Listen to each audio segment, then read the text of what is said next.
hate to say this, but nagsisinungaling yung gagang yan. Bakit ako mamili ng Iglesia ni Cristo? Di, yung mga aglipay, pati isali ko na lang. Yung Mormons. Why would I zero in sa Iglesia ni Cristo? For what reason? Ako, Mayor Presidente. Wala akong pakialam kung anong relihiyon ninyo. Trabaho kayo dyan. Alam nila yan.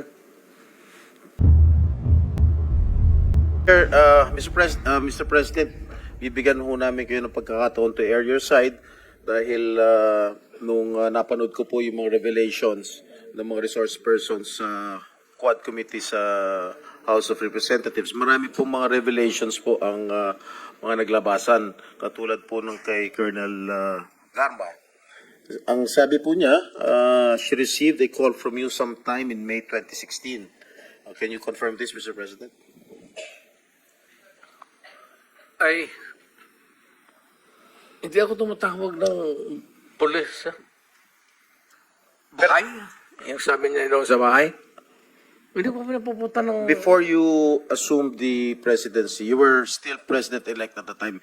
Sabi niya May 2016. So I presume you were still president-elect, Mr. President. I do not remember Calling her.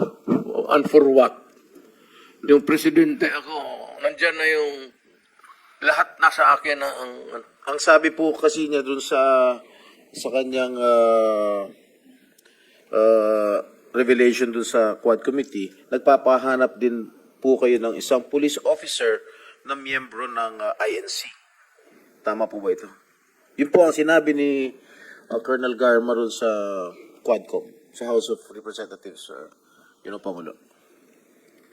I hate to say this, but nagsisinungaling yung gagang yan.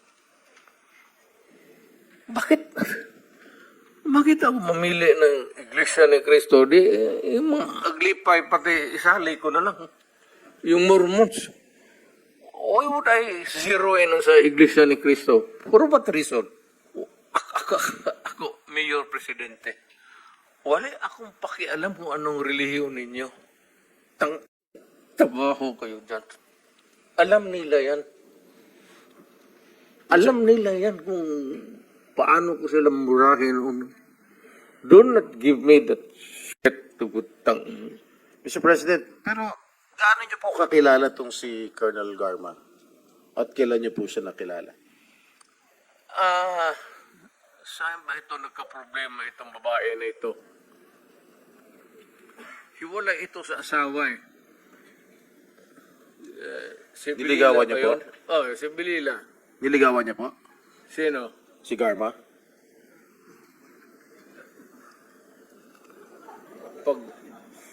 Kung wala na siguro akong ibang makita siya. Hindi sir, ganito naman. Hindi ko naman inaano, but alam mo kasi, pag tao ko, alam nila yan. Parang close mo talaga. Kasi ganun ako mag-trato dito sa pulis eh. Ito sila sir, mabutit nandito kasi puro dumaan ito sila sa akin. Ganun talaga ako Pero bakit ho siya nagsasalita ng nagbibigay po ng revelation do sa Quadcom at sinasabi nyo hindi po totoo na tinawagan niyo po siya noong May of 2016 at nagpapahanap po kayo ng isang police officer na miyembro ng INC? Hanggang ngayon sir, it's a mystery to me. Bakit ko siya tatawagan at bakit ko sabihin sa kanya maghanap ng Iglesia ni Cristo na marami namang pulis sa Davao na membro ng Iglesia ni Cristo?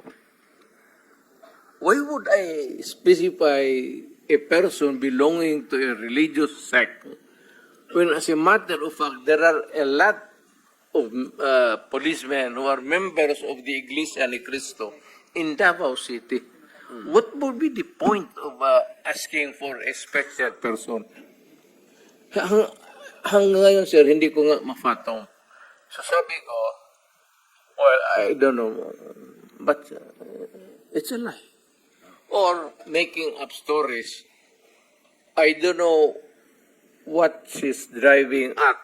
O ano ang gusto niyang Motibo. ipalabas sa at the end of the story. Testimonya po ni Colonel Garma sa Quadcom sa House of Representatives, tinuturo po niya itong si Leonardo na nagbibigay po ng reward money sa mga police officials na nakakahuli o nakakapatay po ng mga drug pushers. Gusto ko lang, at least you can air your side, Mr. President, kung talagang totoong may reward money o wala. Sir, sagutin kita ng ganito. Bakit ako magbayad sa kanila? Trabaho mo nila yan. Kung may pera, bulsa ko na lang. If there is a fund for that, why would I give it to them? Trabaho nila yan eh. The best that they could minsan is pupunta ako. Iyaya ko yan sila na magkain. Or kung may mga problema sila na personal. Pero alam nila pag nakasala sila, alam nila yan. Pagka sinabi ko nga sa kanila, ito, pardon, allow me to use the word. Sinabi ko talaga sa kanila, put na kayo mga polis kayo. Huwag kayong pumasok dyan sa druga. Huwag kayong pumasok sa kidnapping. Kasi ako mismo, ako ang papatay sa inyo. Ako ang pare. Totoo yan sa'yo. Alam niyan, buhay man sila lahat. Sabi ko, huwag kayong pumasok dyan, let's say kayo. Papatay ko talaga kayo. Kaya yung pulis na nagkasala, sir, mga ganun, either pagka nagkasala, wala na. Mawawala po? Oo, yan. Tarangin mo yan sila. Kasi sabi ko, putang, nakita kita, patayin kita. At, kung tanongin mo ako, sir, na may pinatay ko, hindi man ako ang iniimbestiga ngayon, so hindi ako magsabi ng totoo. Mag-line na lang ako. Di ako na lang po magtatanong, meron na ba ho kayong pinatay? Ganun po. Sir, may moments of, lalo na sa yung outrage. Yung hindi ko matanggap yung minsan yung pamilya na ubusin mo, pain mo, tapos mukhang sa akin yan, sir, talagang nawiwirla ako. Masyadong ang fuse ko dyan, mainit talaga ako. Alam nila yan. The resource person, the former senator, did not answer directly my question, Mr. Chair. And I might be mistaken of defending the former president. I am not defending the former president. In fact, if it is his turn to answer questions, I will ask questions also. Darating po tayo. So, anyways, Senator De Lima will be present in the future hearings. Yes, Senator Risa. Hello. Yes, salamat kayo, Mr. Chair. Just a brief manifestation. Kanina mention was made of a resource person na iimbitahin din natin to the next hearing and a personal detail about that resource person. Gusto ko lang i-make off record na it is already common knowledge na dahil isang leader, si Laila De Lima, nung siya ay senador at siya ay babae, wineponize talaga yung batas laban sa kanya in the most sexist and misogynistic way. Lalo na sa, unfortunately, at that time, yung kabilang house. So, I look forward dun sa ipepresent niya sa komiteng ito, Mr. Chair, yung kanyang pag-aaral, comparison, nung napag-alaman, nung CHR, nung siya ay chair, tungkol sa mga extrajudicial killings sa Davao City, at comparison nun sa nakita nilang ng komite niya dito sa Senado na EJ case, panahon ng war on drugs. And I look forward na hindi nating papayagang maulit yung pambabastos na ginawa sa kanya, lalo na sa kabilang house noon, at sa online trolling na ginawa laban sa kanya bilang isang leader at bilang isang babae. Just for the record, Mr. Chair, with full confidence that our committee, subcommittee, and our Senate will uphold that. Daghang salamat, Mr. Chair. Senator Bato de la Rosa. Yes, Mr. Chair. First of all, I just would like to be clarified because the beginning of the hearing, you told us that Senator Joel Villarriba is being appointed by you as the vice chairman of this subcommittee. So therefore, he's a member of this committee. For He's the- claiming to be not. No, he will be a member. Everything will be fixed, Mr. Thank you. I'm willing to be questioned by Senator Bato, Mr. President. No, If there's any question that we you would like to we will raise. fix everything. Thank you, Mr. Chair. And Mr. Chair, I just would like to put on record my observation in this committee hearing that in this committee hearing, our resource persons are given even 10 to 15 to beyond the 15 minutes time to speak up. Unlike what happened in the Quadcom in the lower house, wherein kawawa ang mga pulis na ginawang resource person doon. This question is answerable by yes or no.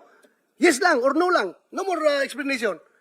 Pero dito, Mr. Chair, we are treating our resource person with dignity and respect. So I just would like to put it on record, Mr. Chair. And as a follow-up to the question of our majority or Senate Pro Tempore to Senator De Lima, Mr. Chair, isn't it the fact that NBI is operationally and administratively under the Department of Justice? It is. Yes. So if it is, if you are morally convinced about the wrongdoings of the former mayor of Davao City about these killings, bakit mo po hinahayaan lang na walang report yung NBI sa'yo? You have instructed the NBI to follow up on this investigation. Tapos natapos na lang yung buong year, 6 years of the Aquino administration, hindi ka nakapag-file ng kaso kay President Duterte.